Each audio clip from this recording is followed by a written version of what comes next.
All right, yo. Let me see the beat. Beat done dropped. Okay, here we go.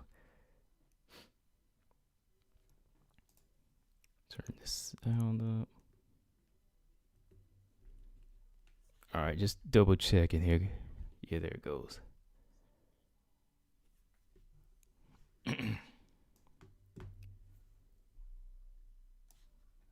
Okay.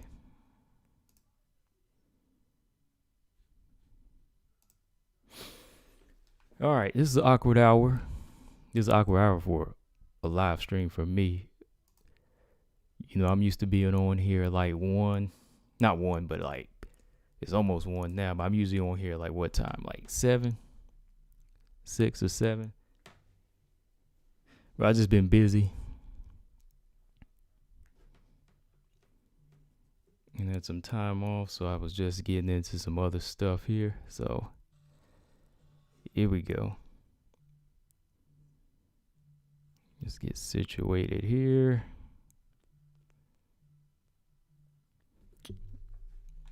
And I did get a chance to watch the 1FC fight yesterday. Of course, I didn't watch it at like 7:30 in the morning, but I got a chance to, get it in later on last night.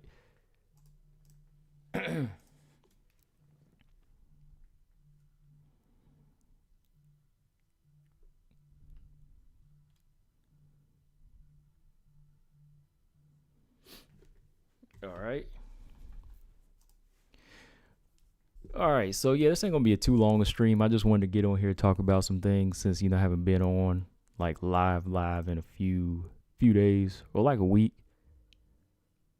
Like I said, I've been doing some other stuff, just busy. So I didn't really, feel like getting on here at the same hour because I had some time off, and I just said, look, I'm gonna take care of some things, and I'll put some other videos out. I just felt like doing that. So we back, and today, man, I want to just talk about some things that I made some videos on. Felicia Spencer. We can go back and talk about Felicia. Go back and talk about Roxanne. A lot of fighters seem like they're making their exit right now out of the UFC, and I mean, for Felicia and Roxy, that's a good thing, right? I mean, they trying to look out for their health, so let's kind of go into that a little bit. And then we only got one fight tonight in the WMMA world. We only got one fight. We got Cheyanne. Is Vlismas now? Is that how you pronounce her name? Vlismas? Cheyanne Vlismas versus Mallory Martin. So, that should be a good fight. That should be a good one because, this is battle of the unranks. These are two up-and-coming prospects. I mean, Cheyanne,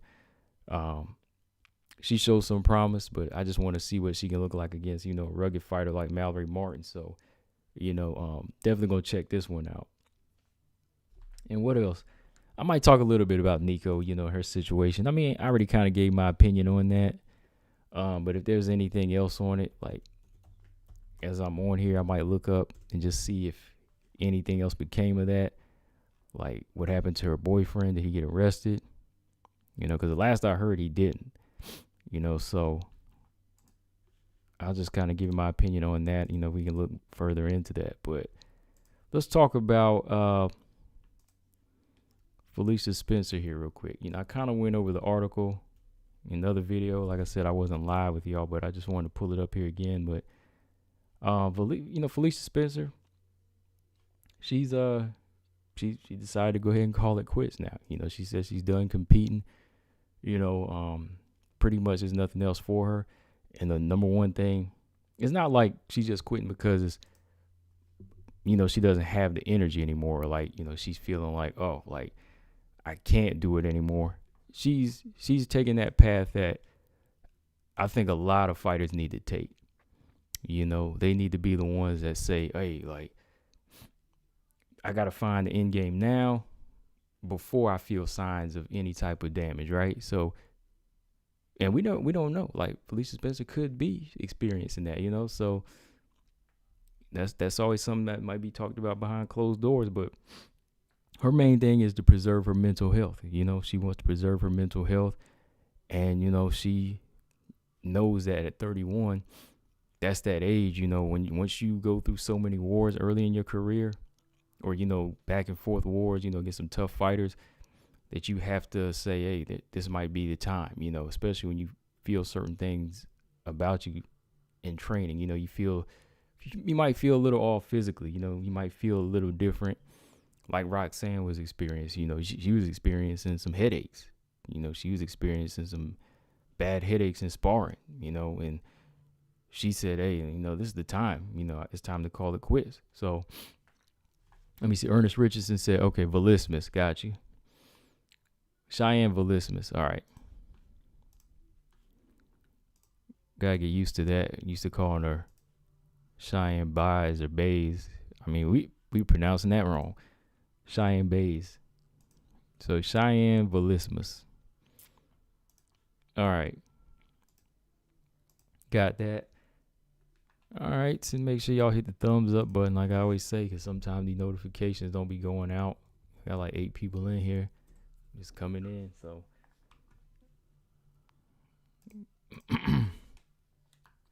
hold on, just pulling something up. Yeah. Like I was saying though, Felicia Spencer, you know, she's only 31 years old.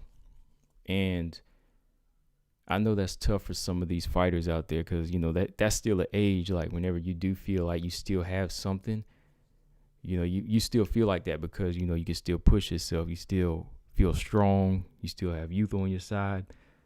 But, you know, your body does tell you certain things at the time, you know, when you're training. Like I said, you know, you might get those little signs of headaches, you know, your back might, your knees, different things like that. You might feel a little bit off. So there's just those little signs that you don't want to turn into anything serious, you know, anything major. So it takes somebody big to just go ahead and say, hey, I'm ready to be done with this now. And you want to call it a career.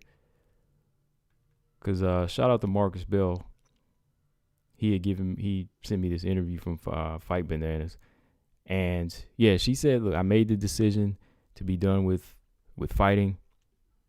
If you want to call it a career, I call it more of an opportunity. And I'm done pursuing the opportunity. I'm really happy with where I left off and everything I've done. For me and for my personal decisions and everything, it's time for me to be done.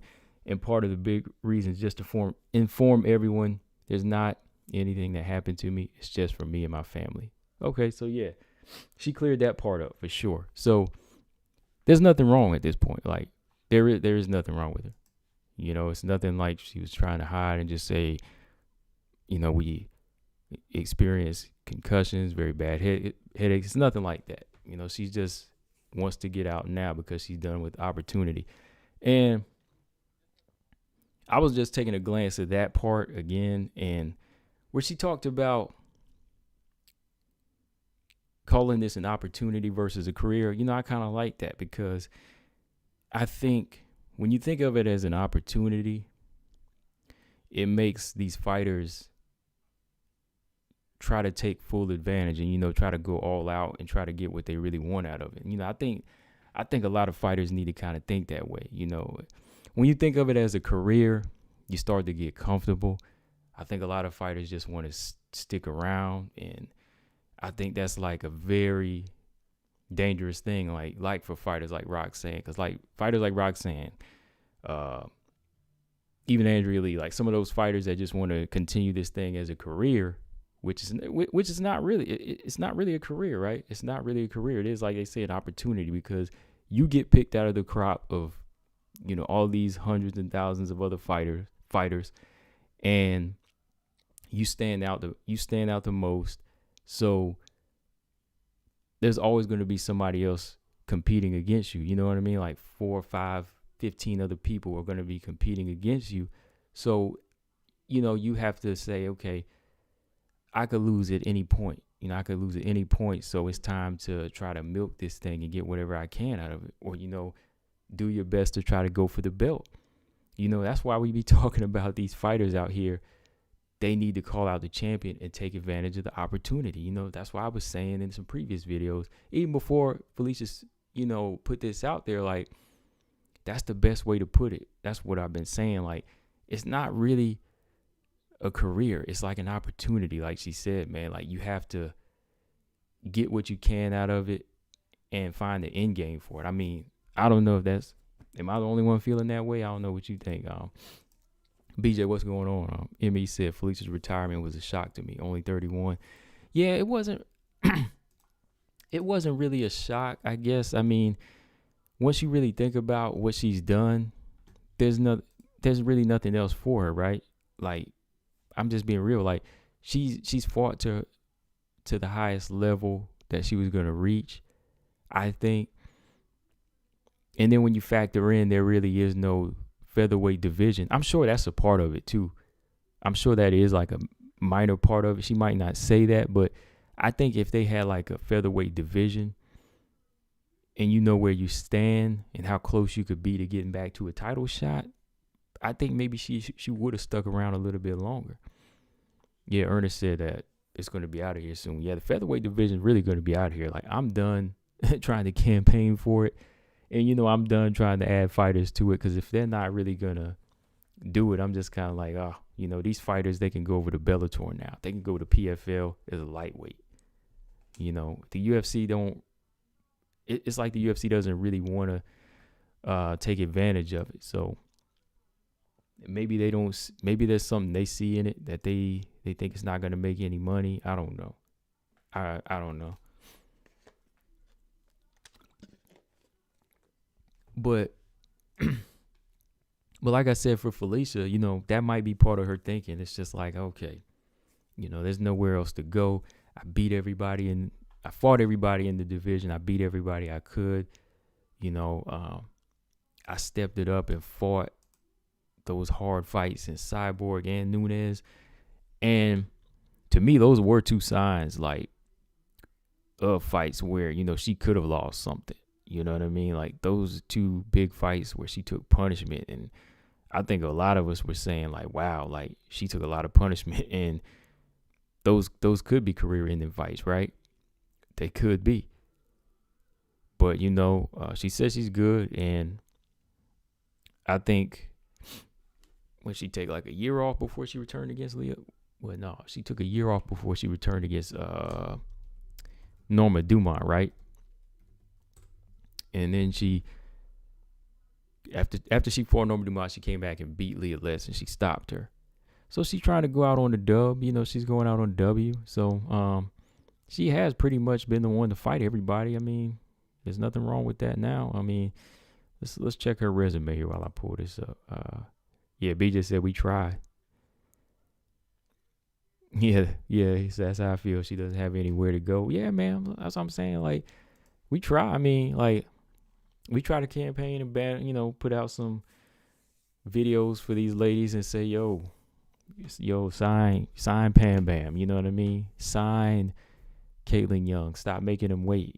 Sign Chelsea Chandler. Sign these featherweights. But it's like they don't want to capitalize. I mean, the featherweights bring knockouts. They bring exciting fights, man. So why wouldn't you want to take that chance? So if it's not the health thing, I'm sure that is a piece of it for Felicia Spencer. I'm sure. I mean, like she said, it's an opportunity. She took advantage of it. If the opportunity's not really growing and there's no more doors, I mean, where else are you going to go? Like, okay, yeah, so here's her resume. I mean, she went to all these other doors. Look, her first fight, she beat Megan Anderson. Second fight in the UFC, she took on Chris Cyborg. Tough fight, Then she beat Zara Ferrer-Santos. She's been like the go-to for everybody. After fighting those two easy contenders, she jumps in. Title fight with Nunes, right? What did she do after that? She was supposed to fight Danielle Wolf. And you know what? That's another thing about Danielle Wolf. Like, Danielle Wolf, she might be making an exit, like, before she even makes her debut, because it's like they don't even know what to do with her. Fighter with no fights in the UFC just don't sound right? No fights at all in the UFC. That's crazy. So that fight got canceled. And when that fight got canceled, that pushed Felicia Spencer out of the octagon for nearly a year. Then she came back and lost to Norma Dumont. Came back and stopped Leah Letson. So that's pretty much it. That was pretty much all she could do. That's everybody on her resume is the featherweight division pretty much. She's even fought Pam Bam and Invicta. She went 6-0 in Invicta, jumped to the UFC and fought everybody in the division. And there really, like I said, there really is no structure to it. So she was just like all over the place. Beat this person, you get Cyborg. Beat this person, you get Nunes. And for her, I could say, yeah, I could definitely understand like why you really wouldn't want to call it a career. Because see, the other fighters, they have a division to fight in. You know what I mean? They all can like stick around, sign a new contract for 4 more fights, hold down their ranking, jump in there and fight number 10, number 11, go on a win streak, fight a top 5 opponent, get a title shot, and boom, right? Their opportunity does seem like a career to them. They can stick around because they can answer the call. There's always like flyweights. There's always strawweights to fight. But for the featherweights, it's like, you want a title shot? Okay, I'll take it. Oh, I beat this person? Okay, yeah. I earned a title shot in one fight, So for her, there pretty much isn't really no road. So yeah, in me, I didn't really see it as a shocker to me. Like, I saw more as a relief to me, because I rarely get to see fighters retire like this. I know fans, they get so caught up in the blood and everything, but like when somebody can call it quits on their own terms and not be damaged, I'm like, yo, more power to you. You might miss seeing them around, but I feel like a relief when a fighter can just say it's time to go, and they can exit and say we done. Like anybody could do that to me, like right now. Like any fighter that chooses just to hang it up right now, even if it was my favorite fighter, I would be like, okay, I'm cool with that, because I know the damage they put on their body, and the wear and tear. And in any fight that they take is gonna, it could be that one fight that could be the one that ends their career or permanently damage them. So I'm always like, I'm an advocate for that. If a fighter wants to say, yo, I'm done, that's cool. Yeah, because she said this too. Look, she said, mental health has always been a big, important factor. I've always envisioned not being a fighter that stuck around longer than they should. Exactly. Even though I feel like I'm the best I've ever been, I feel like it's time for me to be done. I'm not interested in having any more wars. I'm happy with where I left my career. So that's it for me, guys. Yeah, I'm just reading some other stuff here. Yeah, mental health, that's like the biggest part, man. Like, some people think you have to leave whenever you have signs of concussions, or you're starting to already lose like some vision, or if you're constantly like having to go to the doctor. They think as long as you can like function, you can still continue. You know what I mean? Like, if everything else is clearing and passing the commission, it's like, okay, we're still good. But they want to wait till you some fighters want to wait till they can't fight anymore. And that's not smart. That's not smart.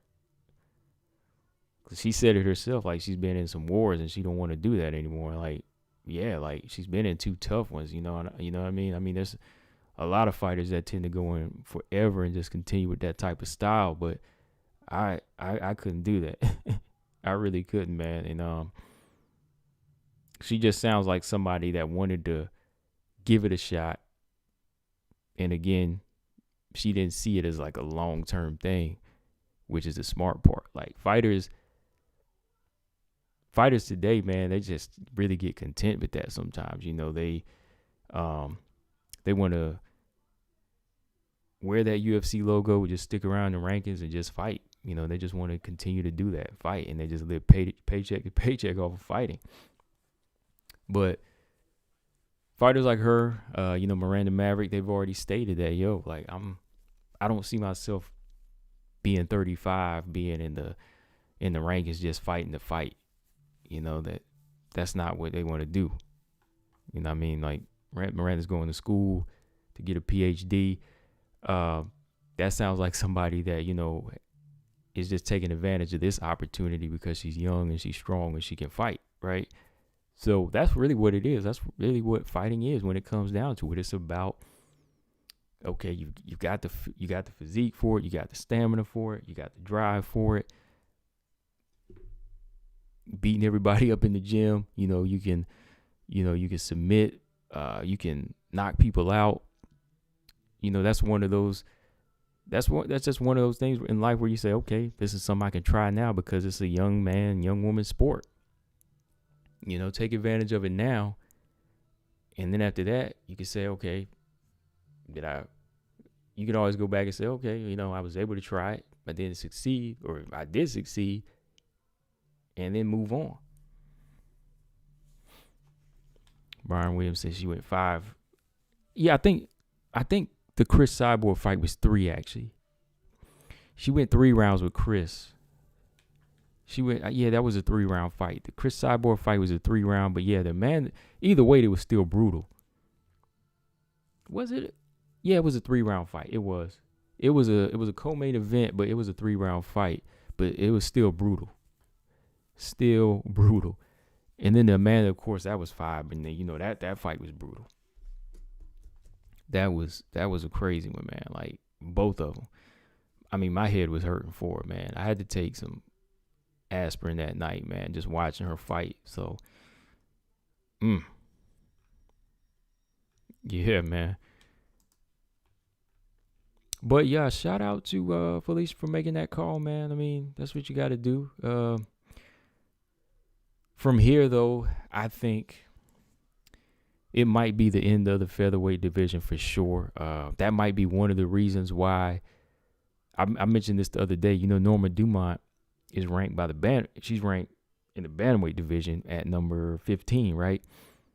You know, since Jermaine Durandame made an exit, everybody's been bumped up, and Norma Dumont is now number 15 at 135. So, unfortunately, she might have to kill herself to make weight there. I mean, that's not right, though, man. Like, I don't know. Norma Dumont's situation, I would go to PFL or I would go to Bellator because there's really no structure there, man. Like, they're going to be calling on her to fight at 135, believe me. And that's not going to be good for her health, man. So, I think Norma Dumont. But that's the thing, you know, these fighters, you know, when they see UFC, they just want to stick around, be at the UFC. But I think Bellator would probably give her a better opportunity over there for, you know, Norma Dumont. Because now with Felicia's gone, who else is there? Just Leah Letson. And we got to see what Leah Letson looks like physically when she can make it back. Yeah, just her and Norma Dumont, really, right? Because it Macy Chiasson, she could be a featherweight. But she's staying at 135. You know, she's got a good ranking there, so she's going to stay there.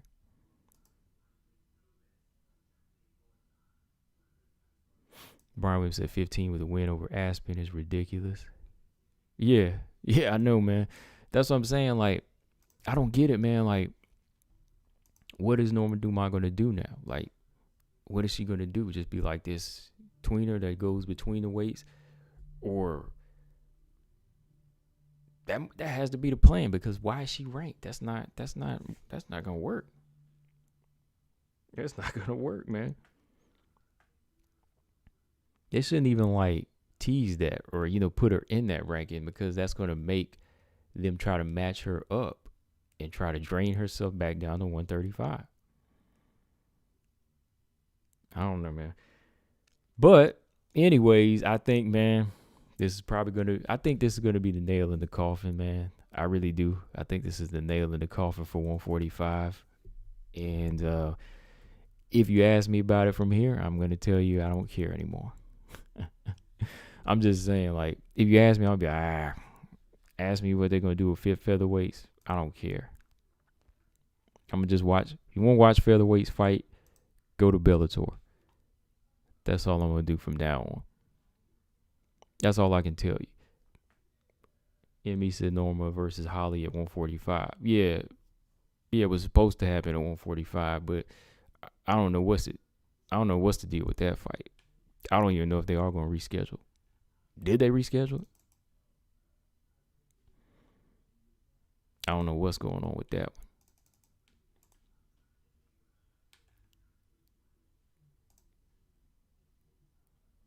You don't ask me nothing about that division anymore.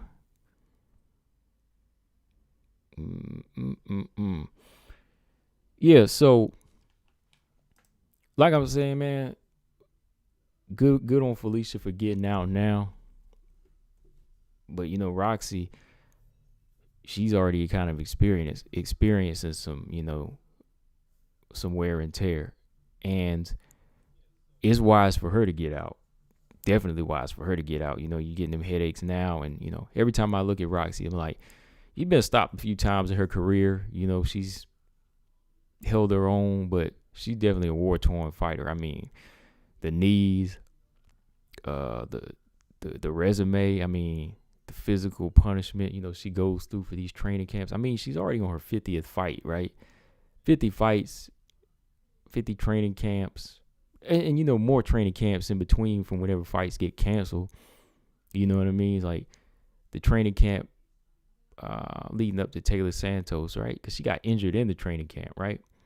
So 50 fights plus hundreds and hundreds of training camps, even just for sparring with other fighters, you know what I mean? Like getting them ready, getting JoJo, her teammate, ready for a fight. That's a lot of wear and tear. So there's bound to be a time where, Roxy's going to be like, I feel something, I got to go. So I just think it's very important that these fighters, they start making that call. Like, I'm cool with that. Like, too many fans out there, they just want to see a fighter go on and on. I'd be cool if they just start having like there's like a new crop of fighters that just come through and say, look, I'm only here for this amount of time.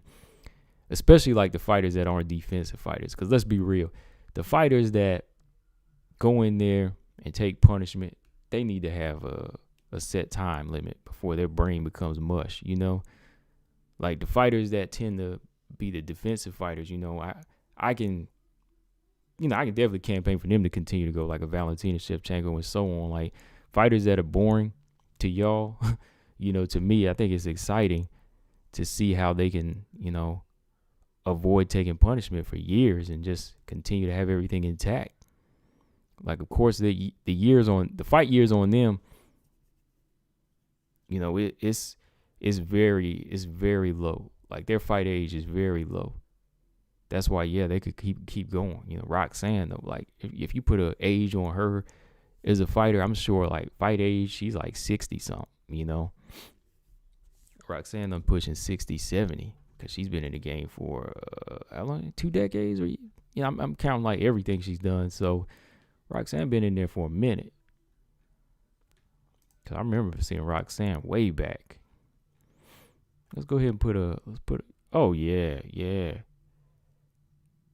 Roxanne started fighting. Dang, I was like I was still a teenager when she was still fighting. Damn. Yeah, Roxanne need to get up out of there. I mean, she 30. 39. Yeah, it's time to go. Yeah, she 39 is her real age, but fight years, she's like 70. I'm just saying, she's like 70 for real. MJ said, I think that the bantamweight division will be gone in a few years. I don't know if the bantamweight division will be gone, but I can definitely say, I could put money that the featherweight division is going to be gone for sure. Brian Williams said, Holly's getting old. That's what's coining out. That's what's going on. Yeah. Gary Baldwin said cut 145 and open 105. I'm cool with that. I mean, I'm cool with that because 105, I mean, featherweights, they are featherweights just like they're atomweights. But I mean, the atomweights, I mean, you got a lot of good fighters there. You got a lot of good fighters already built to just migrate to the UFC. I mean, Invicta has a good crop of atomweights that could just migrate to the UFC. Then you could have small straw weights like Loma Labutni move over to the atomweight division, right? Yeah, that makes sense. But yeah, man, the fight game is something serious, man. That's what I be telling people. Like, when you see these fighters in there being, putting on the chess matches and, being very, very cautious, you got to respect them, because look, they want to be in it for a minute. I will say that before I jump to the next topic. Like, the defensive fighters, yeah, they could call it a career. The Valentinas and so on, Nunez's, they could call it a career because they take less punishment and they're just so dominant. They are in a career, like, because they fight for longevity. But the fighters that lead with their face, it's an opportunity. You know what I mean? Like, it's an opportunity for them because they're entertaining. They bring fans out because they bleed. You know what I mean? The more you bleed, the more fans you get. I don't know if that's like a saying, but I just made that up now. Yeah, the more you bleed, the more fans come to see you. And I think that's how it's kind of gone. That's kind of how it's been going for like those type of fighters, right?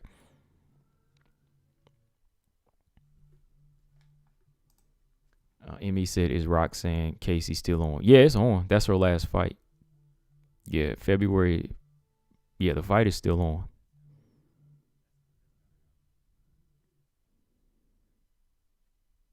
Yeah, it's still going down.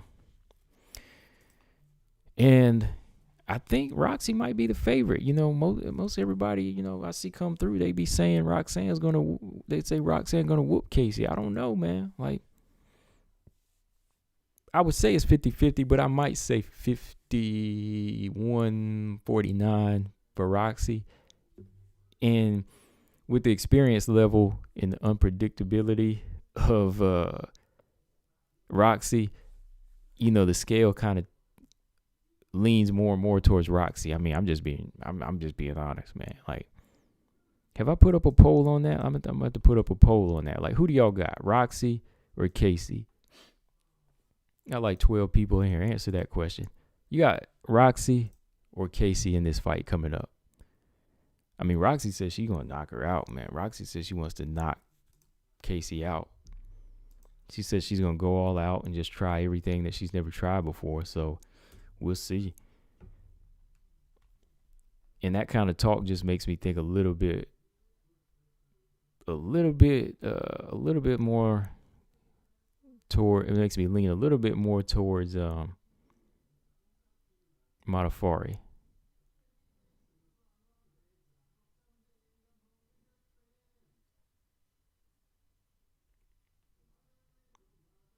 I mean, because again, Casey's got 3 finishes, but you got to look at the quality of opponents, and you gotta look at what she was looking like right now. Like, what Casey O'Neill looks like right now.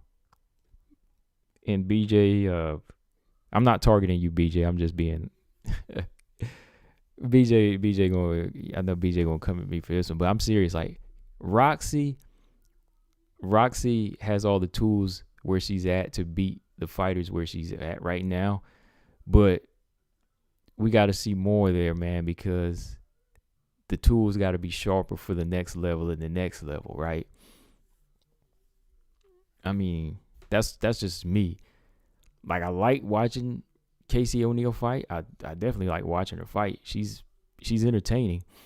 But you know what I mean? Like, entertaining fighters are different than technical fighters, or like the sharpest technical fighters, right? I mean, I'm not saying her skill level is like Priscilla Cachoeira, but Priscilla Cachoeira is an exciting fighter. Priscilla Cachoeira, she's exciting. Doesn't make her one of the best, but yeah, Casey's got some good things going for her. She is a finisher.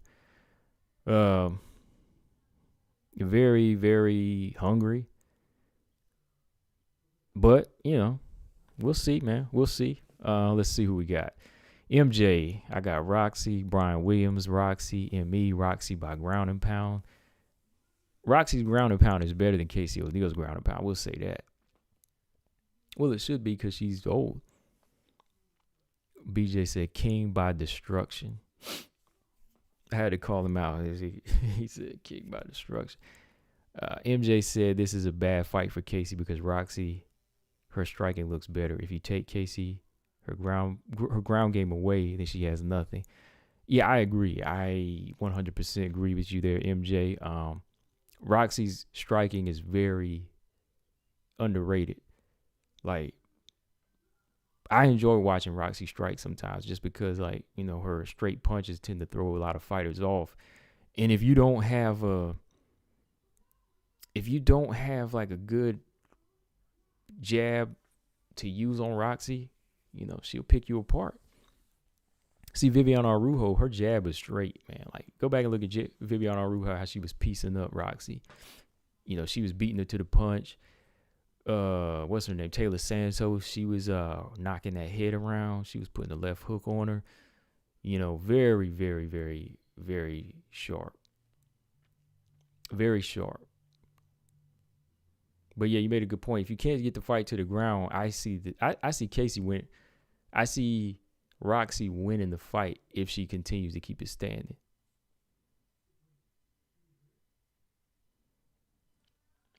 Brian, let's see. Oh, Nabash, what's up? Nabash said, I'm picking Casey, probably by split. If Roxy was still in her prime, I would pick her over Casey, though. Okay.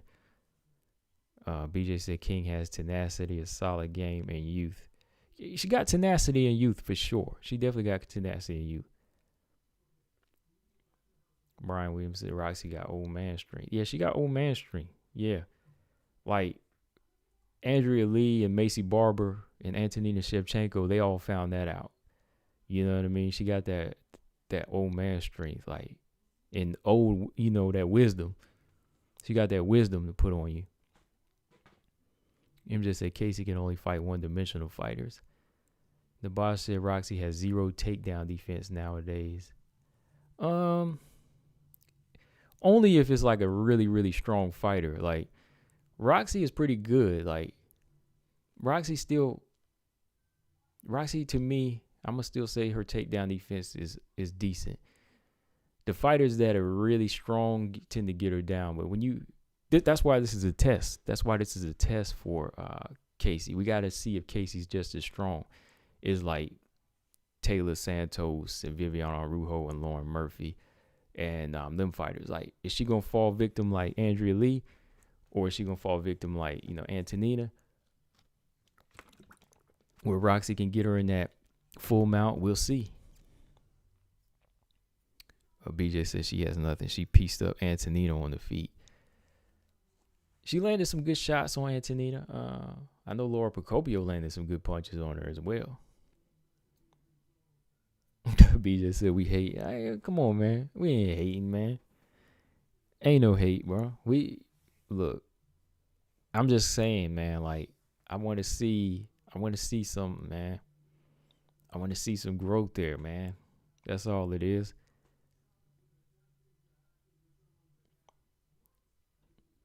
I know Procopio did land some head snapping shots on Casey O'Neill. You know what I mean? Like, that's what I'm saying. Like, the defense got to be there because Roxanne throws straight punches. Roxy throws straight punches, and if Roxy catch you with them, you know, boot, and straight shots down the pipe, it's going to be a long night. I don't know. I might have to look at this fight, though. You talking about she pieced her up again? Like, yo, like, you make it pieced her up on the ground? I thought she just really bullied her. You know, she really just bullied her way in and just dominated in some points. But, like, I don't know if she really, like, put hands on Antonina like that.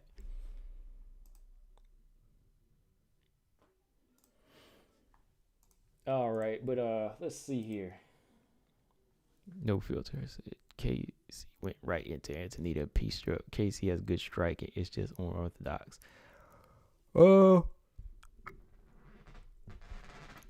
Stretch. I don't know, man. Like, I don't know if I could say it's good striking. Like, it's average. I'll say her striking is average for right now, or maybe a little bit below average.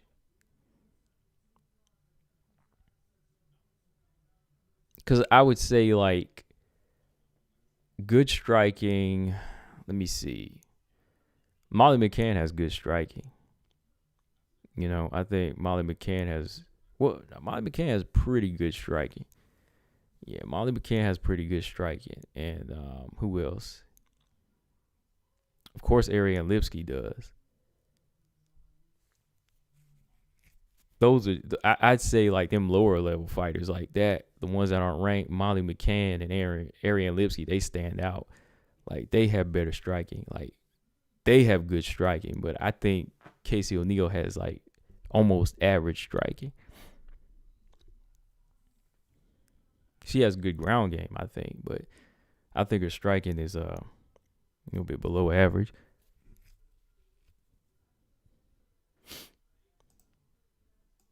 BJ says she has more go after than Manon. Okay. That's not necessarily a good thing. I mean, I think Manon is more of a killer, though. Like, you could say she has more go after, but I think Manon is a little bit. Man, Manon is brutal to me. I think Manon is a little bit more brutal, though. Like, she knows when to go after you. Let's put it that way. Like, Manon, she will, like, continue to axe away at you. You know, she'll keep axing you down and chopping you down. And then when she knows you're hurt, she'll definitely go after you. But I mean, go after, you know, do you mean like just go in? Like, because that can mean reckless too. You know what I mean? Like, I think Manon's a better finisher. And again, you know, Manon, I think, is a better finisher than Casey. I have to say that, man, because even though she didn't finish Mayra Bueno Silva, like, look at her competition level, though, in that fight. Like, Mayra Bueno Silva, to me, was better than most of those fights in Casey O'Neill, too. Mayra Bueno Silva, I think, was a bigger threat than Antonina.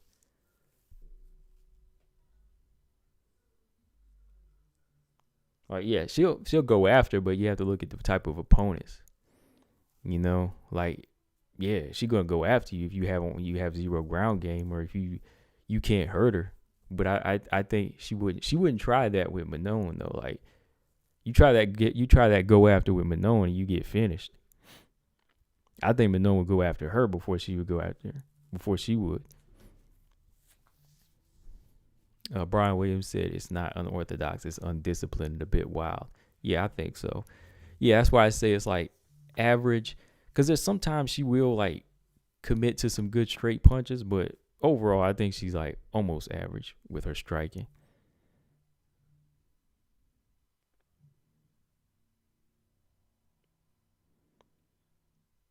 I think the thing with Khabib, though, so many people were worried about his takedowns. Like, he could get his strike. Khabib, he could get his striking going, you know, because so many people were worried about that overhand right, or they were worried about being taken down. Like, I don't really think, like, Khabib's striking was controlling the fight. It was his pressure and his takedowns coming. That's what I think it is.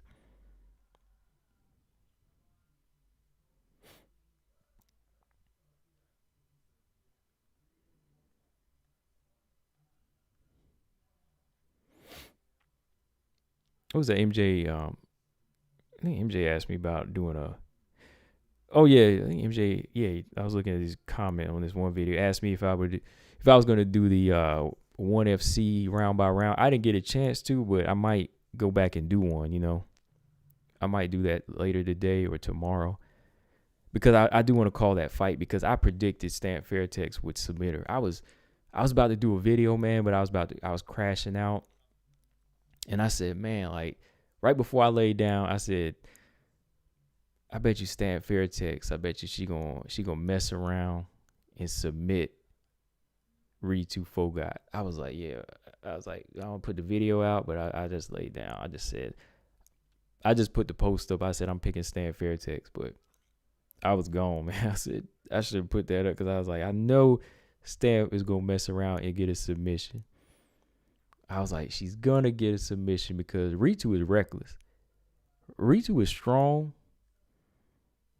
Ritu is a good fighter, but very, very reckless. I don't know, Brian. Like, what do you think? We compare like Casey O'Neill to that level, like Ritu. Like, Ritu's been making it off of heart and guts and grit. Like Ritu Fogat, I think that's kind of like type of fighter you would say Casey O'Neill is. You know what I mean? Like very, very gutsy, but reckless. Like if you put Manon and Casey fight, it's gonna be like Stan Fairtex and Ritu Fogat. Like if Manon and Casey fight, that's what you'll probably get. But I think Manon would probably stop her on the feet, or she could submit her. You never know. Yeah, MJ. Yeah, Stamp is amazing. Like that she's definitely one of my favorite fighters. Like for sure. Now, like I talked about her, like last year. I was like watching her fights, and I was like, yo, like this girl, she's really like growing. Her jiu-jitsu was on point in this fight. Yeah, very entertaining. Her jiu-jitsu is on point, man. I was like, look how she got her caught up in this triangle here. Like Ritu is just dependent on her wrestling. Like Ritu said that she was going to use her wrestling and Stamp wasn't going to hang with it. I'm like, okay, if Stamp just sticks with the takedown defense, and if y'all saw the first round. Y'all saw how Ritu was respecting her, right? Like Ritu did not want to eat them kicks. Like you could see Ritu's footwork was very antsy. Like Ritu kept stepping side to side. Like she was trying to find a way in, but she couldn't because of that stance. Stamp was just like, poised and ready to go. And, she just didn't want to eat none of them kicks. Like she was trying to find a way to get in, and she finally took that chance. And like Stamp showed how strong she was, man. Like you weren't taking her down. Like she got that takedown in the first round, but it was like exhausting on Ritu's part. Like Ritu getting that takedown took more out of her than it took out of Stamp. Let's put it that way. Like Stan Fairtex she got taken down, but she bounced back up. But I think it took a lot of energy out of Ritu to get that takedown, man. Yeah. Angela Lee's gonna be next. Yeah, her jiu-jitsu is getting better, man. Stave has a good shot at beating Lee. I think so. Like, how long has it been since Angela Lee fought? I mean, you got to factor in like the inactivity of Angela Lee. I'm gonna go with I'm gonna go with Stamp, man. I'm not just gonna jump off the bandwagon and say, oh, she ain't gonna beat the champion. No, like I like Angela Lee, but I'm enjoying Stamp way more. Ooh, Angela Lee ain't fought since 2019. October 12th of 2019. The champ hasn't fought in 2 years. Is that gonna be a disadvantage or an advantage? Answer that in the chat. What do y'all think? You got like 11 or 12 people in here. Answer that question. Do you think that's going to be an advantage or disadvantage? Angela Lee hasn't fought in 2 years. October 12th of 2019 was the last time she fought. Is that going to be disadvantage or advantage? How much rust does she got to get off? Let me see. Before she had beat what is her name, Jinglong Zhang, she was on a back-to-back losing streak. She got stopped in 2019 as well. She fought 3 times in 2019. Only one. She went 1-2 in 2019. I don't know, man. I might lead towards Stamp in this fight. Me say I like Ritu, but she's one-dimensional. Yeah, she's very, very reckless too, man. Like she's strong and she got good wrestling, but her hands, man, like she just ain't got the hands to compete. She didn't know how to set up any like traps to grab one of the kicks.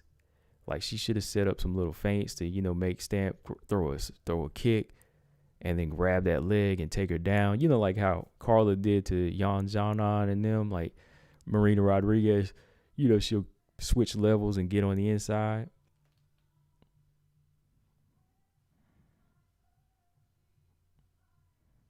I don't know, man. I'm gonna lean towards Stamp for sure. But yeah, that was a good fight. I'm gonna go back and do a round by round for it. I'm gonna pull the fight up maybe later, and we can watch it together if you haven't.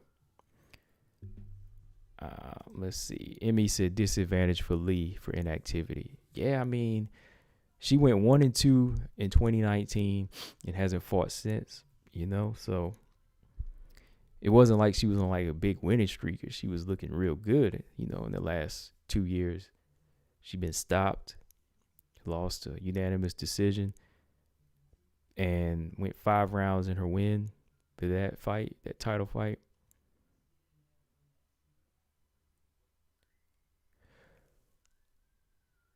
Yeah, that Itsuki Hirata fight, yeah, that with Ritu, that's a good fight. Yeah, that would be a good fight. Or what is her name? The other wrestler that had rocked her. Was it Dongbo? What is her name? The wrestler that Ritu Fo got fought that gassed out. She landed some good shots.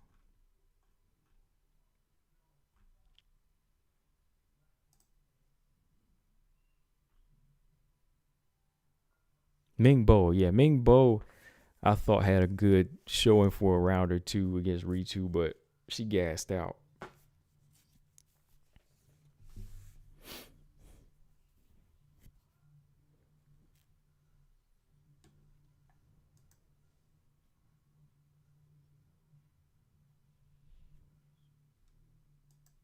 Yeah, Ming Bo. I thought that was an entertaining fight. The boss said it's an advantage. A timeout can be good for young fighters to make improvements. Okay, that's true. Yeah, as long as you're not as long as you're not damaged, right? I mean, as long as you're not like out on like a bad injury where you're just trying to heal up, or if you're not really like sick. So as long as she's staying in the gym, I won't count her out, but I am leaning towards Stamp.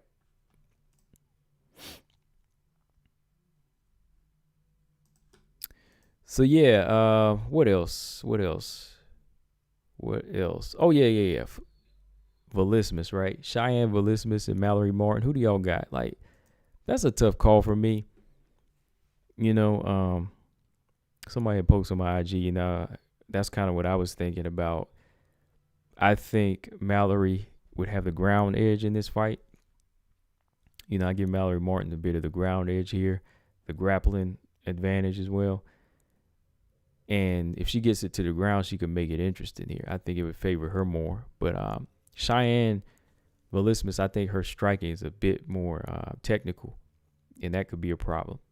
I think her striking could be the issue. But like I said, man, if Mallory Martin want to go in there and pull that Ruiz, she might have some good results. Let's try to put that headlock.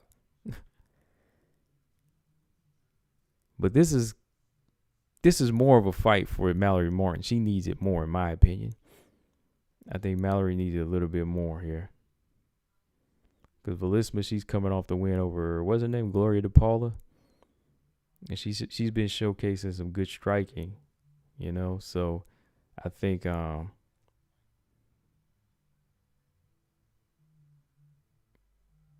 technical game when it comes to the stand-up is going to maybe give Mallory some problems here unless she makes it a rough and ugly fight. But I don't have a pick for this one. I mean, what are y'all picking? I'm just going into this fight and watching it, man.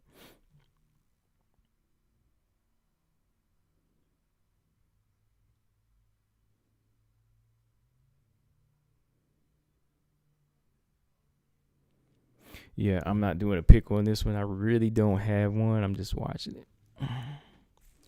BJ said this fight is And the boss said he don't care. He says that none of them are a threat to the top 15. Right. Yeah. Yeah, there's a lot of unranked strawweights right now, and some of them it's hard to pinpoint like who's going to be the takeover, right? Like who's going to be the takeover? I mean, the flyweight division, I mean, even though Valentina runs it, there's still like some fighters I can say, oh man, like this person could give so and so issues. Like this person has got some. Like we got some fighters that's looking like a takeover coming. You know, Taylor looking good. Manon is looking good. You know, Miranda's looking good. They're all looking like some well-rounded fighters down there and up there with Taylor. But some of them, you know, in the strawweights, I'm still trying to figure them out. Like this next crop of strawweights, what do y'all think, man? Like, do y'all think they're going to keep the blood alive, man? Because, I mean, the upper level been holding it down for so long. You know, Rodriguez, Namajunas, Wei Lee, Joanna, even Tisha Torres, you know, and Claudia Gadelia. Like, do you think strawweight's going to be around? You think it's going to still be the same around like it was like a few years ago? That exciting?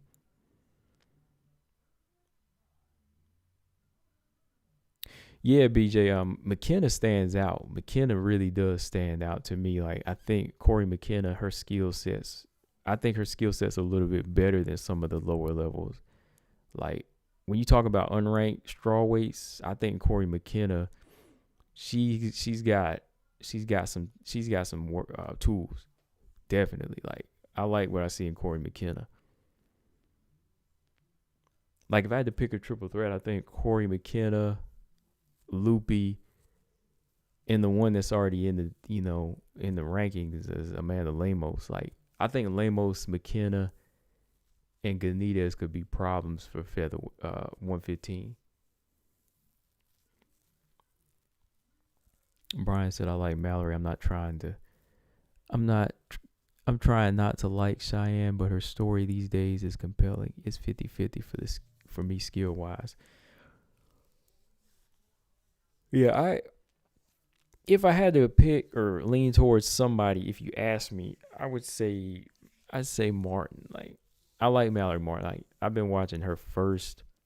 I was just kind of disappointed in some of her performances. You know, she got in there, got submitted by Verna Jandaroba. Dang, who else submitted her?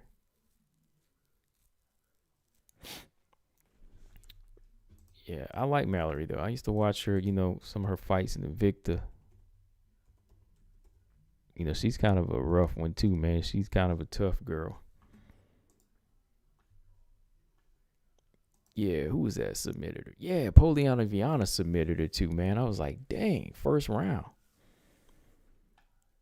Who else submitted her? Yeah, she got submitted by Poliana Viana in the first round. She got finished by Verna Jandaroba.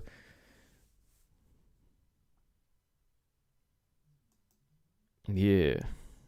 The boss said Ganidez is very good. Yeah, I think Ganidez, she can make it far. Like Ganidez, she's got some of them Tisha Torres qualities, you know, that I think could get her into the top 10. She definitely does to me. Yeah, it's been a while. Like Corey McKenna ain't fought since the Contender Series, right? That was the last season, right? When she fought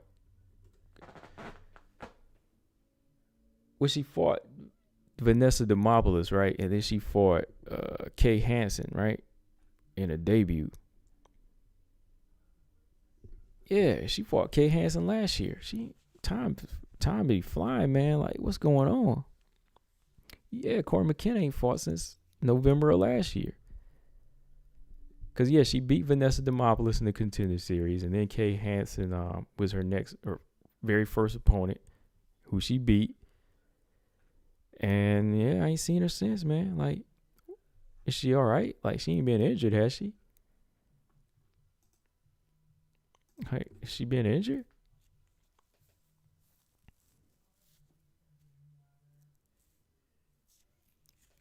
I think Corey McKenna had better striking than Kay Hansen too. She could have made it an easier win too, in my opinion. Like she needed to put hands on her.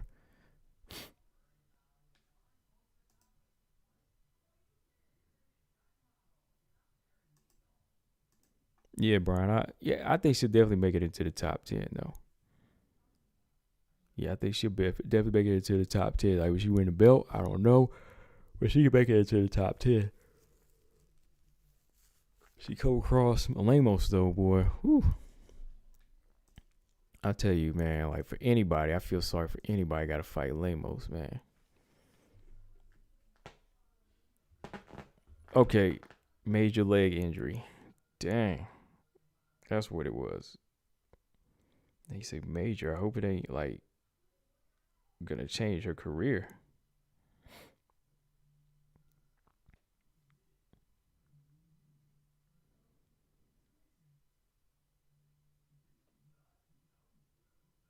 Yeah, I see she posted up some stuff. She's been posting up some sparring back in September. She been sparring with Verna Genderoba. Yeah. Yeah, she been working with Jan Janan and Verna Genderoba. So, that's all good. That was last year. Yeah, I meant to post that because she's been back to working.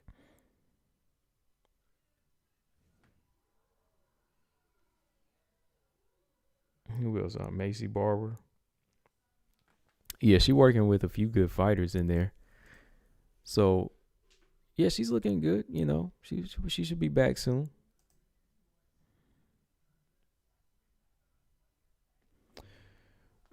Okay, Lemos said. Okay, Nabash said Lemos, Ebos, and Benitez are the best prospects at 115. Yeah, I think they're definitely like.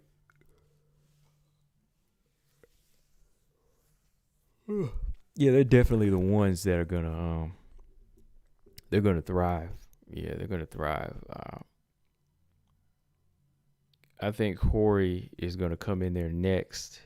She'll be coming in that tail end. Of course, out of those three, I think Lemos or Ebos, they'll probably get the title shot next, and then you'll see Benitez make her way into like. I say Benitez should be like number 11 or 12 sometime in 2022, in my opinion.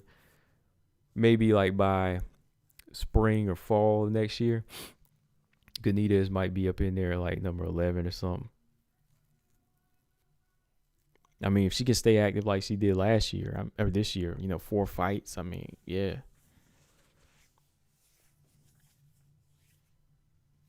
And I'm telling you that when Lemos fight one of them, though,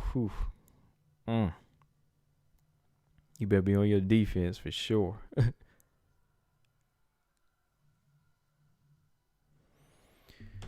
All right, let's see what else. Been on here like an hour already. Dang.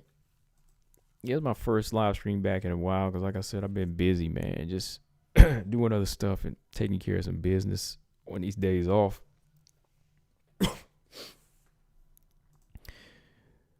But yeah, we're going to get back into this because I got another live I want to do with y'all. The next live, it's the holiday season, so I got to do my Christmas list with y'all. Like what I want to see in WMMA next year. I'm going to save that for the next one. And y'all save it for the next one. Like, what do y'all like? Don't answer it right now, but what, that's the question. Well, I'll post a question up so y'all can answer it. I'm not going to ask it now because you don't have to answer yet. Yeah, I think tomorrow I'm going to do that live stream. Tomorrow we're going to talk about what I want to see in WMMA world next year.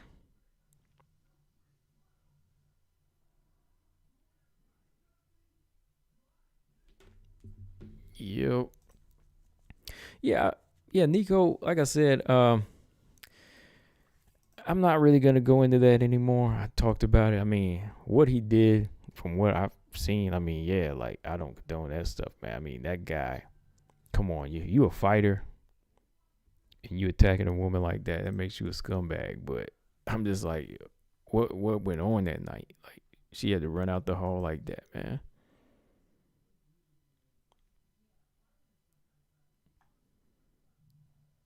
And from what I was seeing too, they said nobody was arrested. So I don't know.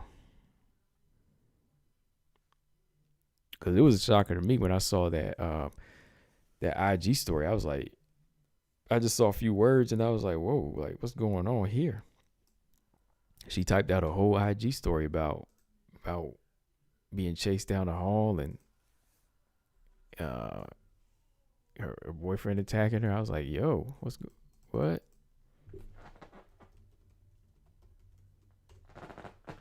I mean, Nico's been having a rough time, man. I wish her the best though, man.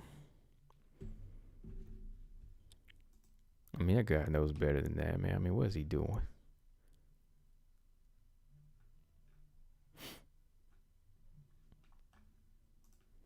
Let's see what else y'all want to talk about before we jump off of here.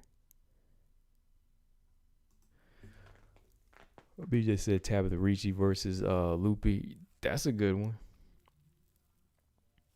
But I think that I think Loopy's a little shoot, man. Let's see. I think Loopy needs to get a top 15 now. I think Loopy deserves number 15 or 14, in my opinion. I think Tabitha Ricci still got some stuff to prove.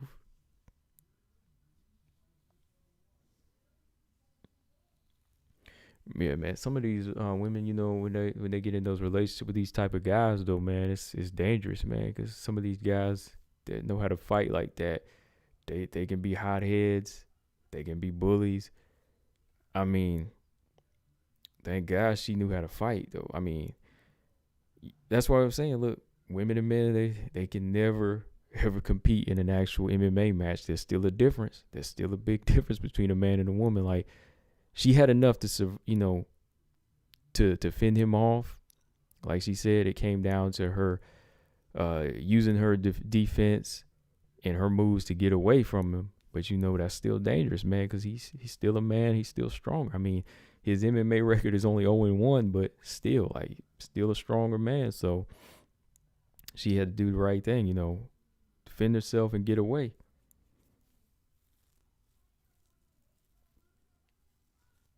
Emmy says Nico cursed. I mean, things haven't been going right for her. I mean, maybe MMA, I don't know. I hate to say that, but maybe the MMA world's not for her.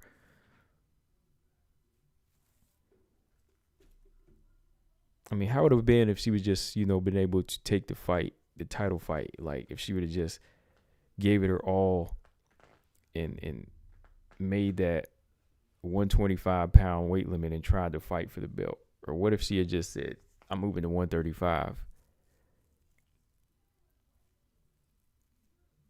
It's got to be the team too around you. You know what I mean? Like, the team around you, that's just not a. I mean, you know, it's the fighter too, but you still gotta factor in the team around you. You still gotta have some positive people that can bring the best out of you.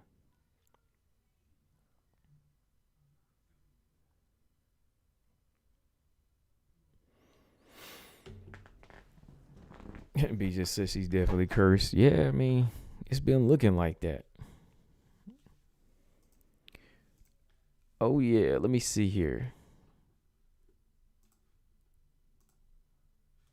Well, yeah, I did a video already, right? I talked about Manon and Jessica fighting. Oh man, next week is Sarge and Melissa Gatto, though. That's gonna be a good fight.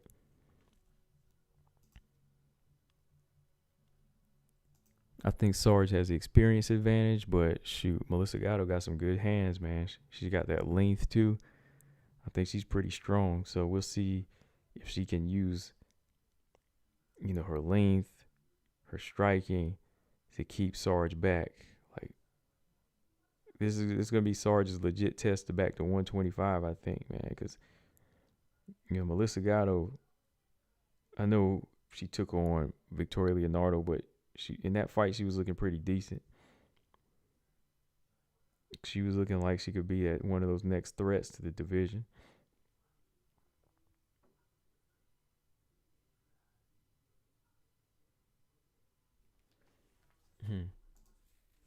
Let's see.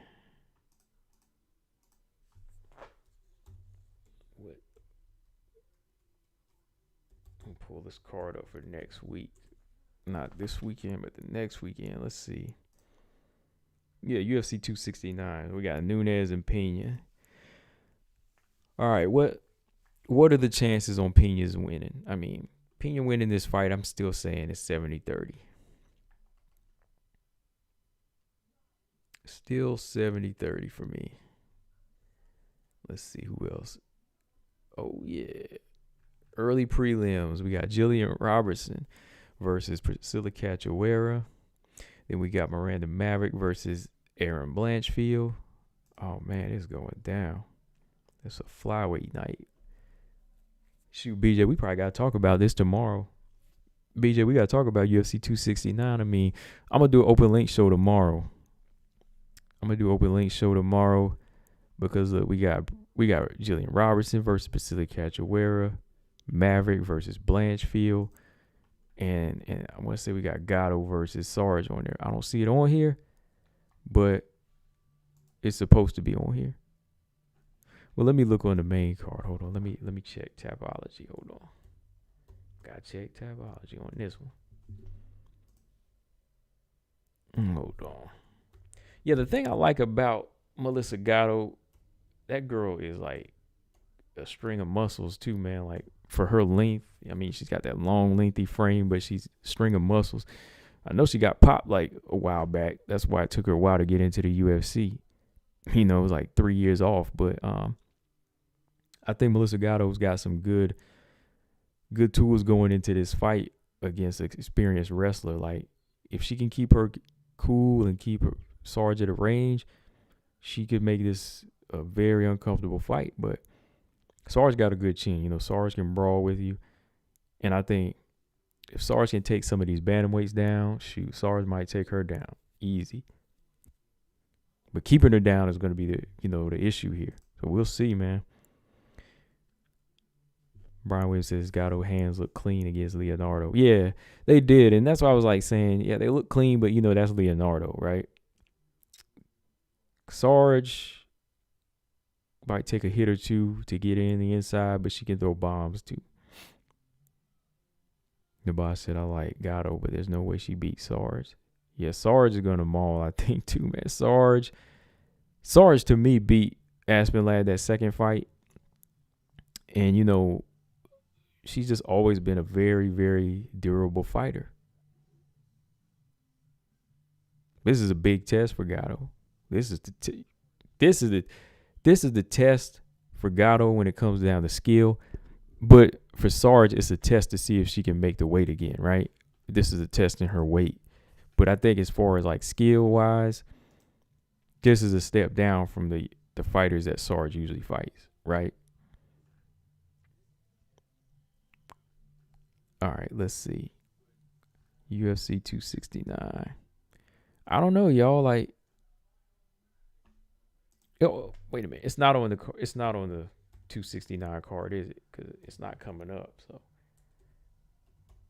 hold on.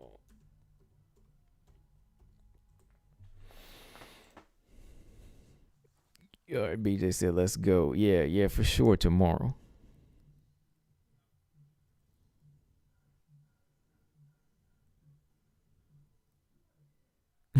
Sorry, BJ said Sarge ain't a killer like we talking about. Not a killer, but she's a mauler. You know what I mean?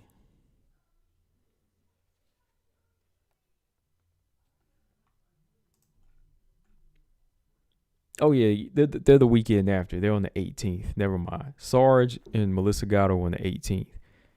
Because the 11th is Miranda and Erin, and then Jillian and Priscilla. Yeah, so those are going to be good fights.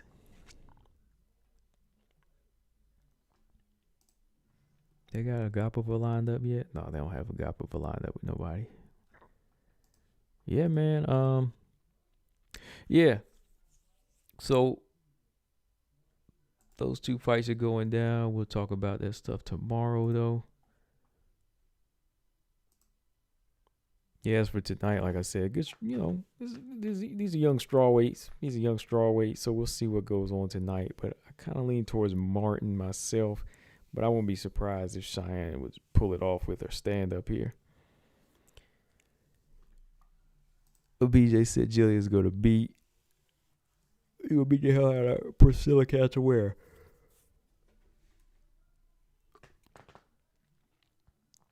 Brian, Jillian's fighting next weekend. She's fighting on the 11th. Yeah, she gonna fight on the 11th because we gonna talk about that tomorrow.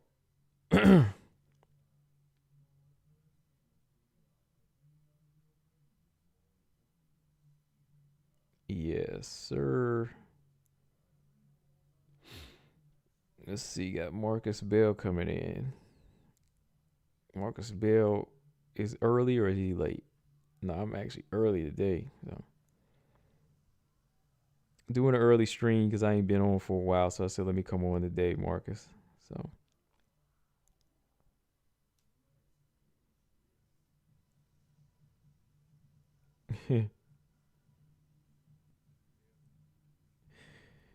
Yep, next week. Miranda's already looking like she's on close to weight on her Instagram, so. And I know y'all saw Manon done sign her 4-fight contract. So Manon's got a new contract here, y'all.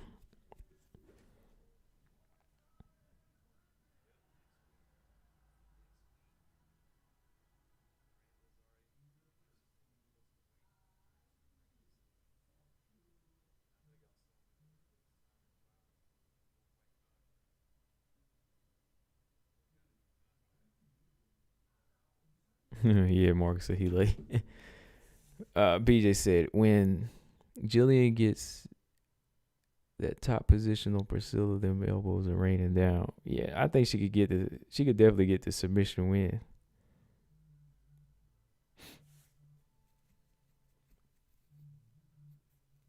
Yeah, so those are gonna be some good fights next week. Miranda and Aaron. That's the one that's tough to call, man. That's gonna be a tough fight.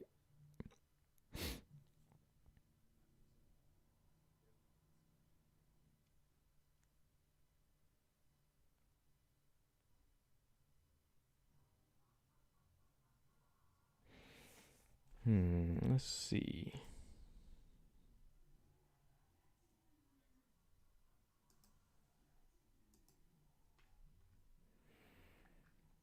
You see, MJ said, I want to see Sarge and Shevchenko. There was a time when that would have been a good fight. Like 3 years ago, whenever Sarge, was at the top of her game in the flyweight division. Yeah, that would have been a good fight. Yeah, like that would have been an interesting fight back then. Like I don't see her getting beat down like back in the back whenever she was in her game in 2018. I think it would have been interesting. Like I still have to go with Shevchenko, but I think Sarge would have went the distance there and had some good moments, but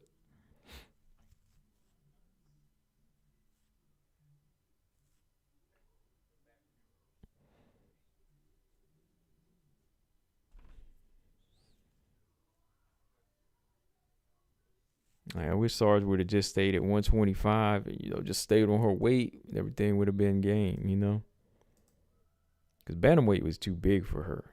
Bantamweight was just too big for Sarge. He said Valentina would kill Sarge. Yeah, I think I'd still favor Valentina in that fight for sure.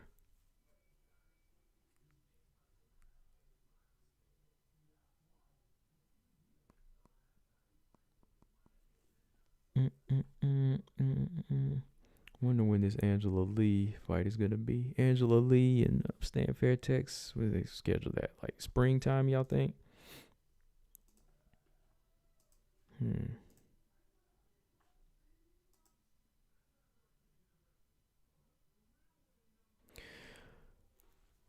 What time does this card start tonight anyway? I mean, it's really like a big card. Emmy, has Calderwood been cut from the UFC? Not yet.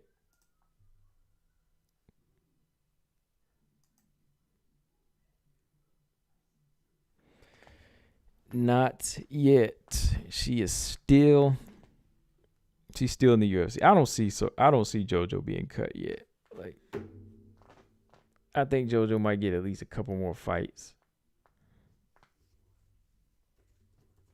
I don't think they'll cut her like that. I think her next fight will probably be against a lower ranked fighter, of course. And if she goes out, on another L, then yeah, like if she gets dominated,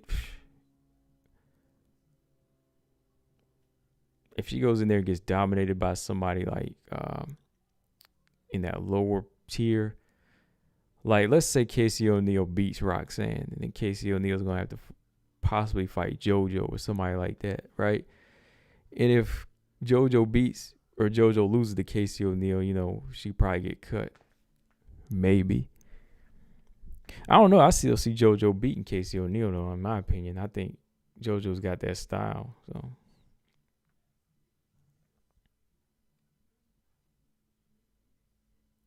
like, I'm not just saying that because I'm a JoJo fan, but I think JoJo could beat Casey O'Neill.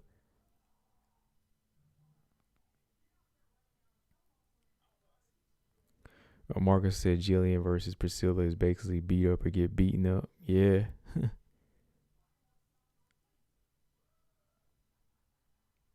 Yeah, like JoJo and Calvillo were the two flyweights on their way down now, man. Like, I mean, Calvillo really got it, though. Calvillo stopped back to back to who?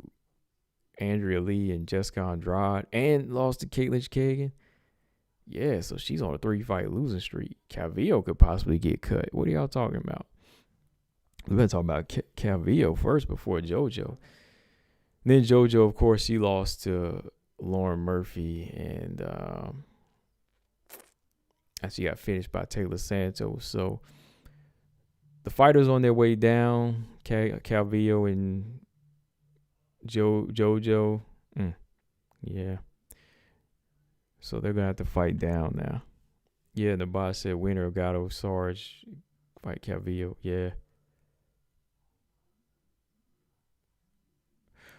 Or I don't know, like Calvillo might wind up fighting Manon if Manon beats Jessica I. Then that would definitely finish her. Oh yeah, come on, BJ. JoJo could beat O'Neal. Like, you really think Casey O'Neal's strength and her jiu-jitsu or her power is on the same level of Taylor Santos? Like, we're not measuring this on what Taylor did now. We're measuring this on what she's capable of. Like, I would still have to favor JoJo in that type of fight, man.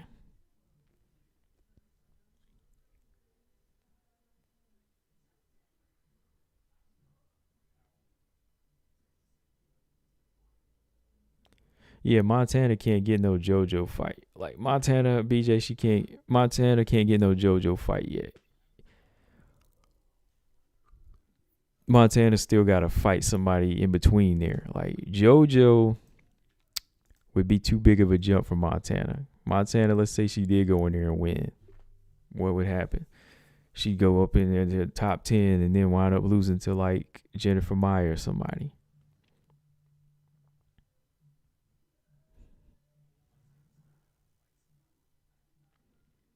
Peter said, bro, is that JoJo has no takedown defensive ground game. Casey's a fast starter. Yeah, she fast starter, but she might walk into something, though. Like, them leg kicks that, them kicks that she was starting off with Taylor. Taylor was able to work that because Taylor was working her own striking, right? Like, Taylor was in there jabbing her way in and punching her way in, and she had bombs for JoJo. She was cracking JoJo, to the body, to the head. She was dropping them bombs. So JoJo could have that success on Casey, more success on Casey because Casey doesn't have that type of striking like Taylor, right? So I still would have to favor JoJo in a Casey O'Neill fight.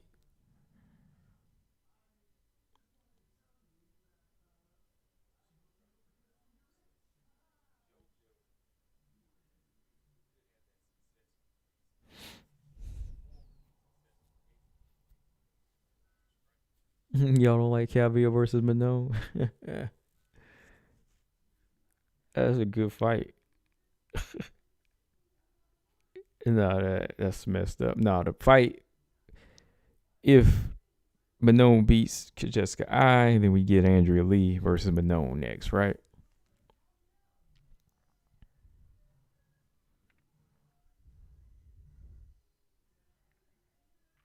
Marcus said Stamp was ready for Fogot to slam her. Yeah, whenever she had her by the neck, she was smiling, man. Like Stamp was like, "Oh, this is easy." Like when I saw Stamp Fairtex smiling, I was like, oh, she was thinking like, "This is an easy fight." We're not easy, but she knew that she was gonna be like, "Oh, I got this." Like Stamp started smiling, she was like, "I got this fight." Man, BJ said her lackluster strikes. Man, they only lackluster if you know how to handle them. But like, if you have no defense, JoJo's striking is very effective.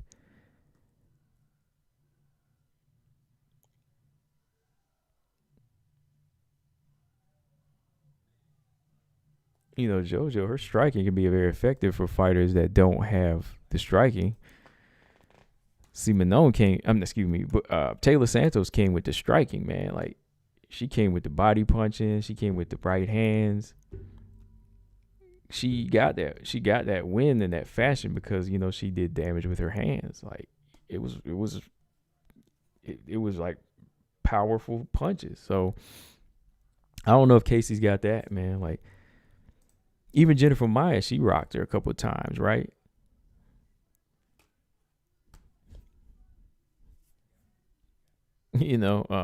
Jennifer Maya had to rock JoJo a few times, So you rock JoJo, you get it down, then yeah, you get the submission. But I don't see Casey O'Neill rocking her, man.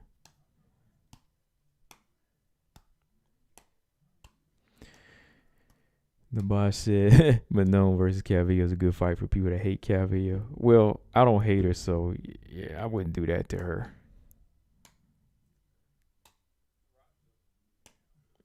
I wouldn't do that to Calvillo.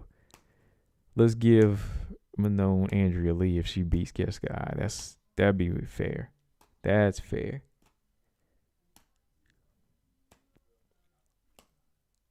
Ravioli says Sajara was taking L's at bantamweight too. Yeah, she was. I mean, her record is what 7-6. She was always kind of going on that win-loss pattern, man. So yeah, she got to do something big to get in the rankings. Yeah, Sarge when she moved up, she messed up those chances of being in the rankings, man. Like if she would have just stayed on her weight, 125, she'd be good to go.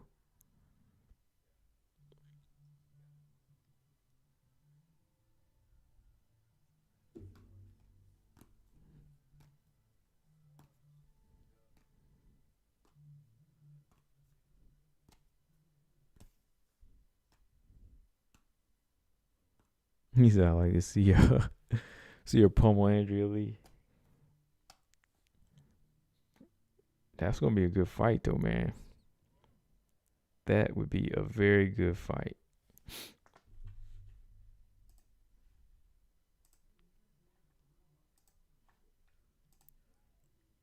All right, what else is going down? What else do we have before this month ends? Let me see who else is fighting.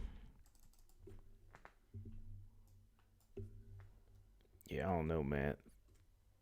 Let me see his featherweight deal. It's crazy. So Melissa Gatto and Sarge on that card on the 18th. And I think that's it, right? That card on the 18th, that's the last one of 2021.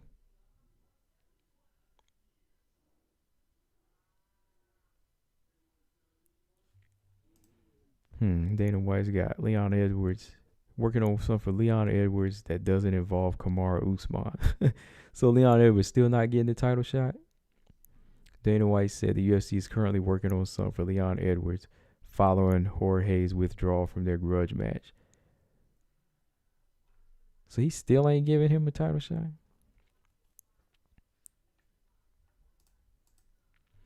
So Jorge pulled out of their fight, right? Gee whiz, man. What the hell? Let me see what kind of a streak is Leon Edwards on right now.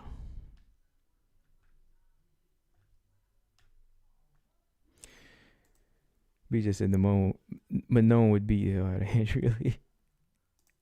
It would be good, man. Like, I think it would be competitive. Yeah, Leon Edwards only lost to Kamaru Usman 6 years ago. Good gosh, look at that winning streak. 1, 2, 3, 4. Look at his win streak, man. 1, 2, 3, 4, 5, 6, 7, 8, 9 fights. You guys on a 9-fight win streak. Jorge pulls out of the fight. The Khamzat fight was canceled a few times too, I see, huh?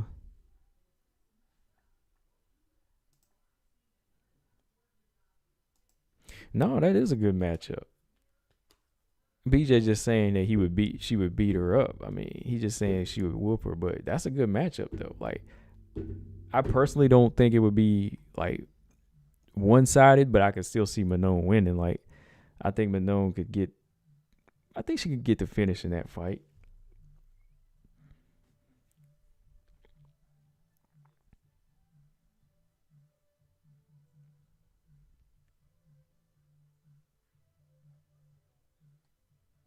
Yeah.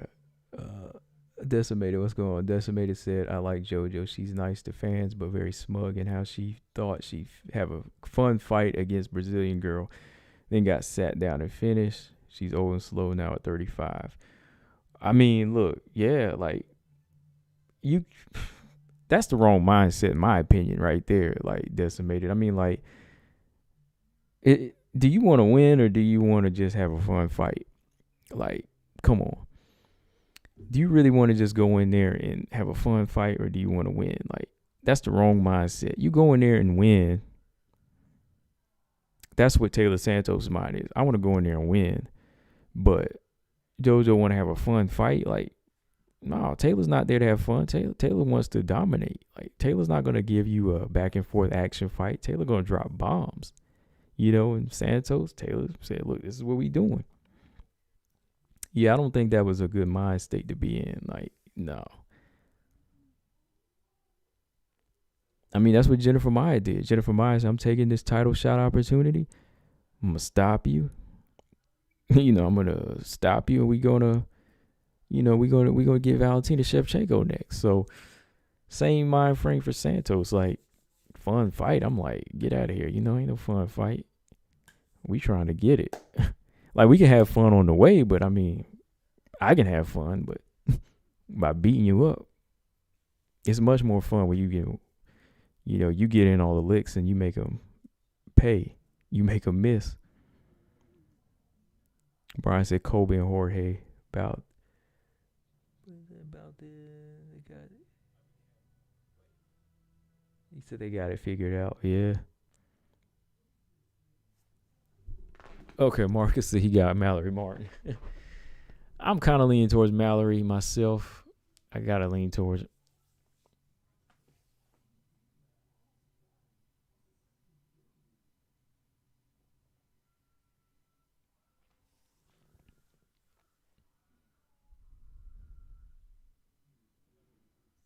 And just said Sarge didn't miss weight in a long time. No, she hadn't, because she been fighting in 135. Like, past 3 years, she been in 135. But I mean, you coming back down to 125, that's the test, right? Yeah, BJ, because she was at 135, right? Yeah, like, I mean, that's what she needed to be at. But like, 125 is her problem weight. You know what I mean? Like, in the very beginning, that's where she was having trouble. So we're gonna have to see, like, can she keep up this streak? That's why I'm saying, like, her test is making weight. Like, that's her biggest test here. Like, Melissa Gatto is not like a big test for Sarge. It's more so her weight in this fight. Her weight more so than the opponent, right?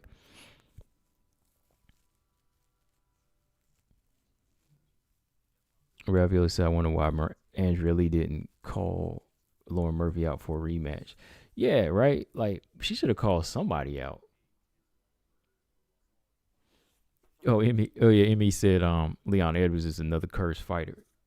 Yeah, I mean, I just think it's kind of strange. Like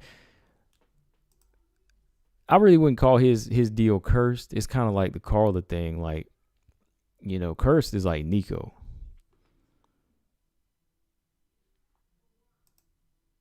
Kamzat gonna mess around and get a title shot before him, man. That'd be messed up. What rank is Kamzat right now? 11 or 10?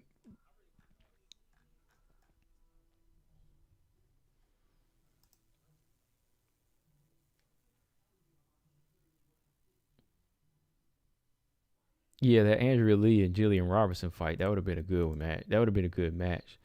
I thought that fight was going to be interesting on the ground, man. Like, Jillian at the time, I thought that would have been her fight.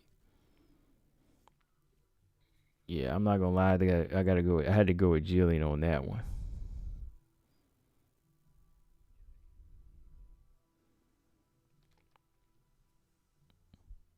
Yeah, that would have been a good one. Andrea, she only wanted easy fights. I don't know, man. Like now that she getting all these wins, it's like what they not expect. Like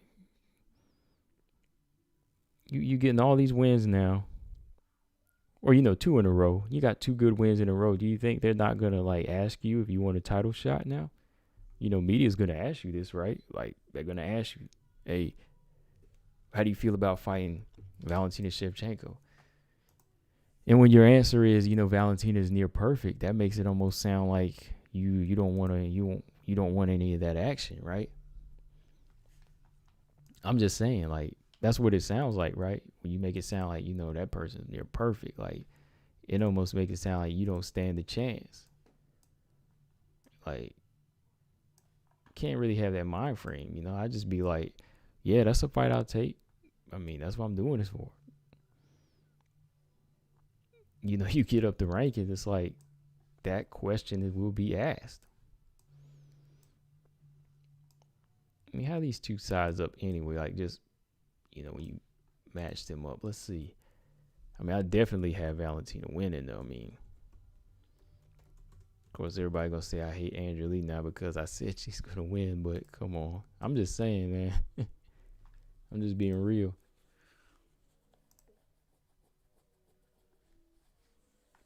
Boom.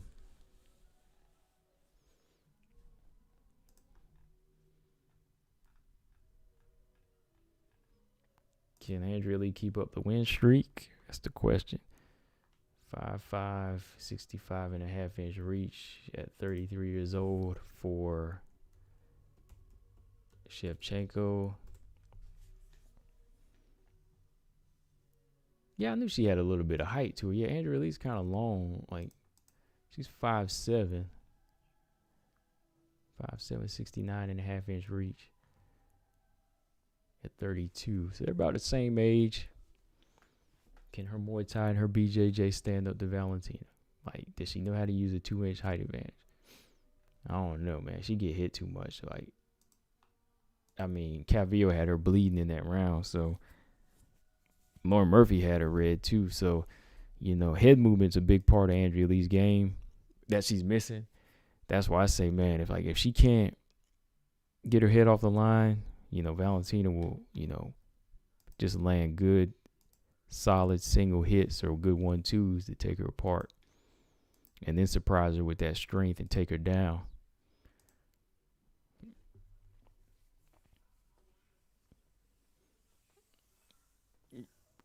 Andrea Lee about to shock the world in 2022.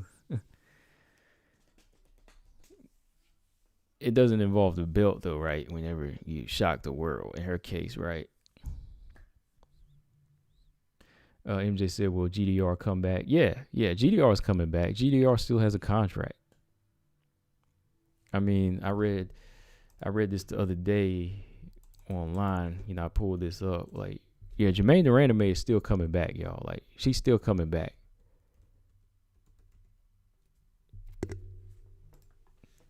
Like, there was a journalist that just said that she was taken out of the rankings due to inactivity, but she's still coming back because she's still under contract too. She still has some fights in her contract. So I guess whenever she gets back into the mix, she'll be jumping back in. I don't know if she'll get back to her number 2 spot, but yeah, she'll be in there. So yeah, GDR is still fighting. GDR posted on her IG, she said, "I'm not hanging the gloves up yet. I'm still fighting. I'm still here." She says she still loves to do this. So yeah, she's not going anywhere. The boss said Andrea Lee should fight Murphy in a rematch. That's the most winnable match in the top 5 for her. Yeah, if she's going to make a business move, I think that would be the right fight for her. If you want to make the right move to get closer to the title, I think Lauren Murphy, Andrea Lee in March or April would be good.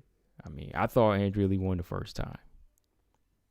Honestly, I did. I thought Andrea Lee won the first fight. I thought she secured 2 rounds, maybe 3. But yeah, I did. I thought Andrea Lee won that first fight.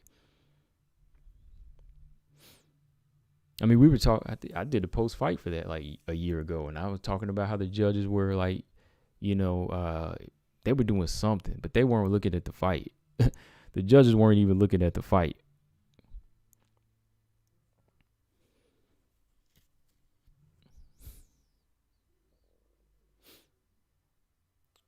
No Filter said, Montana said KGB's power is deceptive, though. Is it?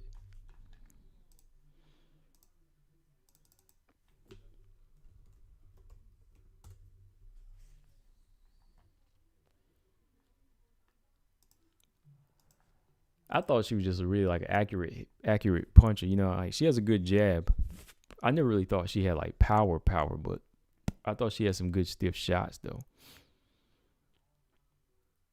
Like it doesn't really come down to the power having to be real like devastating, but it was enough to keep Montana back, right? It was enough to do damage, and I think that's what won her that fight, and that's what won her the Lauren Murphy fight, in my opinion. She was doing more damage, and she was just landing some nice shots, right? She was mixing it up nice, to the head and to the body on Lauren Murphy.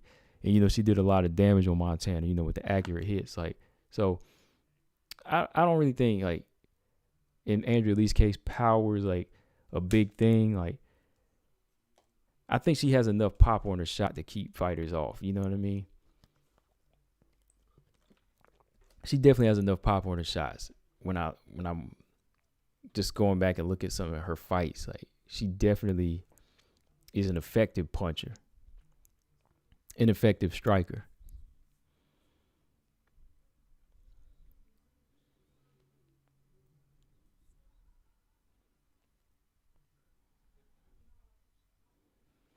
Ravioli said, "Who y'all got, Grasso or Arujo?" I think Arujo might be too physical for her. I'm kind of leaning towards Arujo. Like, Arujo just looks too much like a big flyweight. Like, Grasso and Arujo, they're striking together. Ooh, that's going to be interesting, though, man. Like, I like Grasso, but Arujo is just very awkward. But Grasso has the gas tank, I think. So we'll see. Like, who's gonna fare better on the ground if it gets there? Who can get their jab going? Who can get their jab going? That's going to be a big part of this fight. Because Arujo's got a good jab. Grasso's got a good jab. Will Grasso be able to gas Viviane Arujo out? Because Viviane Arujo, she do a lot of movement. I see her closing her eyes, too, when she be throwing some of them punches, too. So, Grasso can capitalize on that stuff. She can capitalize on them little things like that. Closing your eyes when you throwing them punches. So we'll see.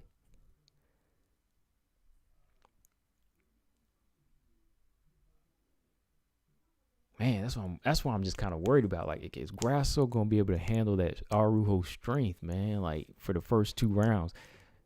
Because whether or not Arujo can make it to Valentina, Arujo does have the fight in her for 2 rounds. And for 3-round fights, that's all she needs. So can she bag 2 rounds? Yeah, she could bag 2 rounds.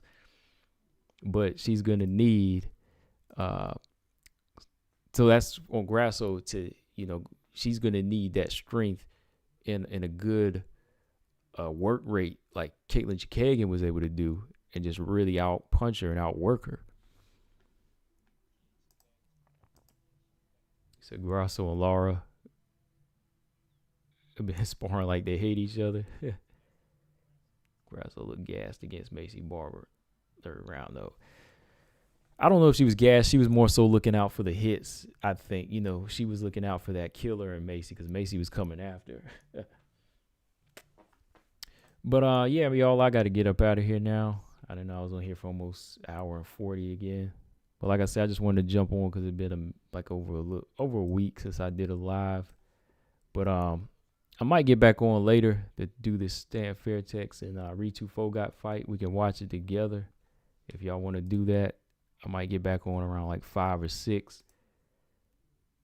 Because I am going to watch a little bit of that card, but I'm not really big on it. But who knows? I might watch the whole card and say, forget it. We'll get on tomorrow. Okay, Brian, he got Vivian Araujo. I don't know yet. I gotta do some study on him, just because it's gonna be a good fight. I know it's just gonna be a good fight. But all right, y'all. If y'all haven't, make sure y'all hit the thumbs up. Like I said, hit the thumbs up. Make some notifications go out. And yeah, hit the thumbs up like always. And just comment later if you haven't watched the stream, for those who missed it. And like always, shout out to the chat. Shout out to everybody in the chat. BJ, we'll get on here tomorrow and talk. I'm going to drop an open link tomorrow. And, we're going to talk Queen Manon. And, yeah. We're going to talk about that because I know you over here talking about Casey's got them hands. Right? So you know how we do. I gotta bring you over here. I was over there. Now I gotta bring you over here. No, we're gonna talk about the Jillian Robertson Priscilla Cachoeira fight though tomorrow. Yeah. All right, guys. Like always, make sure y'all subscribe. And I'm Combo Breaker 99. I am out.